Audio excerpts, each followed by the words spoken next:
Well, let's now talk to political journalist and author Geroid O'Coleman, who joins us from Paris this evening. Thanks very much for joining us again on RT International. You're in the French capital. What's the mood and atmosphere in the city right now? We're being told that there's a state of war and a state of emergency. We've had this before. We had this in January, and for several weeks we had non-stop sirens and non-stop chatter on the radio about the threat from radical Islam and terrorist groups and so on. And so we're having a kind of a replay of that, but it has been, I think, accentuated, and we're going to have an intensification of the media campaign, which is essentially a propaganda campaign to make people in France fear Muslims. We need to be clear about the origin of the war on terror. The war on terror is, I quote, orchestrated from abroad. These are the words François Hollande used to describe this terrorist attack. Well, the attacks that have been continuing to destroy Syria, to massacre its population, have also been orchestrated from abroad. They were orchestrated by NATO, and they've been carrying these attacks out against the civilian population of Syria for 4 years now. And this is a terrorist campaign that is also orchestrated from abroad.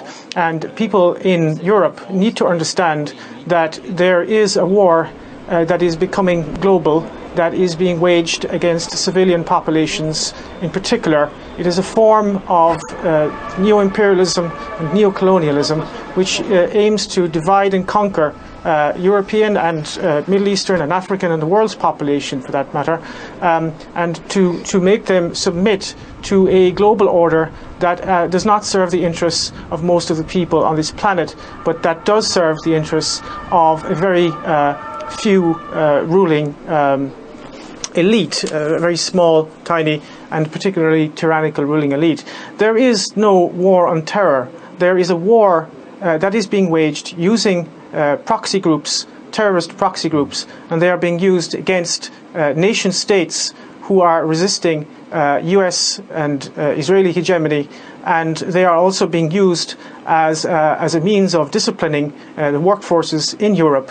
In a period of mass unemployment and austerity, you now have terrorist attacks being committed by terrorists funded, armed and trained by Western intelligence agencies. There is no such thing as ISIS. ISIS is a creation of the United States. We know that from official sources of the US military themselves. Declassified documents from the Defense Intelligence Agency have confirmed that. And the French government is now attempting to drum up support for more military intervention in Syria. And what they want to do is they want to get in on the game. The game is almost lost. The Russians have routed much of the Islamic State. You now have Islamic State militants coming into Europe disguised as refugees.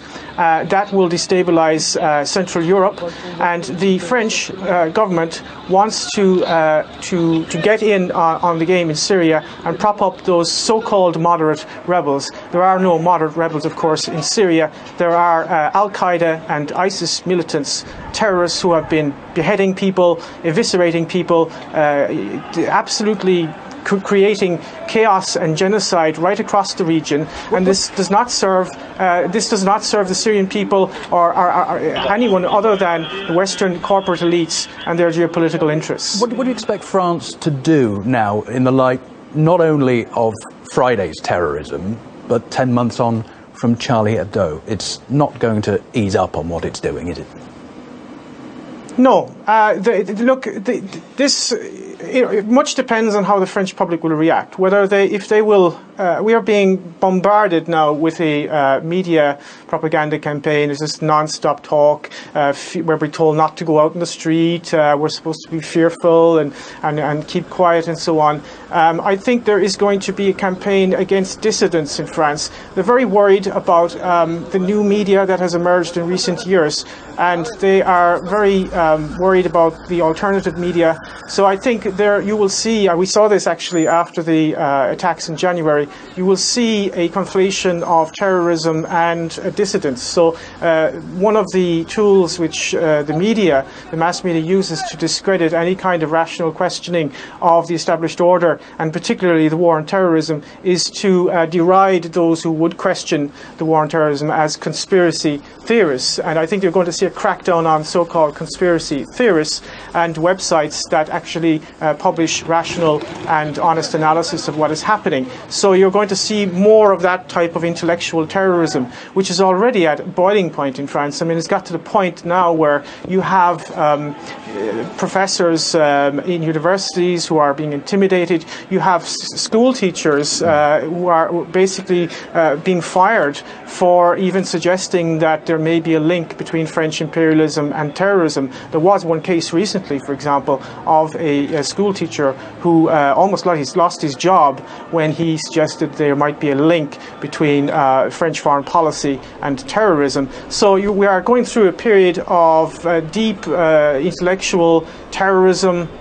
And of course, these random terrorist acts, which are a form of low-intensity civil war. I think that the current crisis, the refugee crisis, which is really a form of coercive engineered migration, because it could have easily have been prevented, this form of coercive engineered migration is going to make this a lot worse, and it is going to create the conditions of civil war. It is a natural consequence, of course, of globalization, of financial capitalism. This is essentially what it leads to. I mean, it leads to a breakdown of society.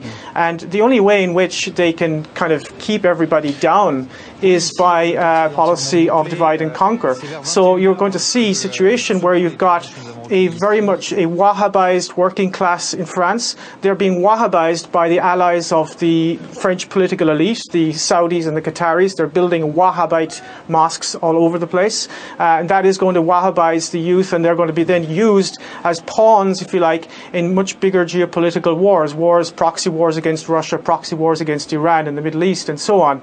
And that is going to create massive social unrest. It's going to divide working people against each other. And the only people who are going to actually benefit from this are the war contractors, the military, industrial, media, intelligence complex. So in whatever way you look at this, I don't know who exactly committed this attack and this atrocity, but the real people who are responsible, whether directly or indirectly or consciously or unconsciously, is the French government, because they have been complicit in terrorism in the Middle East and all over Africa. And that needs to be understood. And if we don't understand that, this is going to continue and it's going to deteriorate. We will find ourselves in a situation under military law, martial law, if this continues. So it really needs to be analysed and understood. Can I pick you up on the issue of migrants and refugees? Because one of the terrorists appears to have been a French citizen, another a recent migrant to the country. What do you think this will do to France's policies towards the migrant crisis? Well, I think there is sufficient evidence to suggest strongly, in fact, that the current crisis, I mean, the migration crisis is something that is ongoing, and there are different waves. You've got different waves coming up from Libya, you've got the ones coming up from Syria and up through the Balkans. But the current kind of refugee crisis, as it were, is what I would refer to as coercive engineered migration. This is a term used by Kelly Greenhill, a US academic, who wrote an interesting book on this, whereby she shows that migration can be used as a tool by one state to destabilize another state. In this case, it's definitely being used by the United States and Turkey to destabilize the Balkans, Mitteleuropa, which would be Hungary, and of course Germany. And the geostrategic reasons of this are basically go back to classical geopolitics, which is Halford Mackinder's theory of dividing the world island. That is to say, you divide the Eurasian Peninsula from the Baltic Sea to the Black Sea. You create an intermarium there so that you prevent German and Russian unity, and that is why Germany essentially is being kind of overrun with people who are themselves victims of globalization, but they are now being instrumentalized and used as weapons of globalization. And this is one of the key contemporary strategies of US imperialism. You use the consequences of globalization as further tools to further globalization. And I think there is no policy in Europe to to control immigration or anything like that. I think that the key question here is not actually controlling immigration. The key question is stopping this geopolitical destabilization of Europe. And some countries are attempting to do that. Hungary is attempting to do that. Bulgaria is attempting to a certain extent to do that. In other words, trying to find out who's an actual refugee and who isn't. They're prioritizing women and children, for example, in Hungary.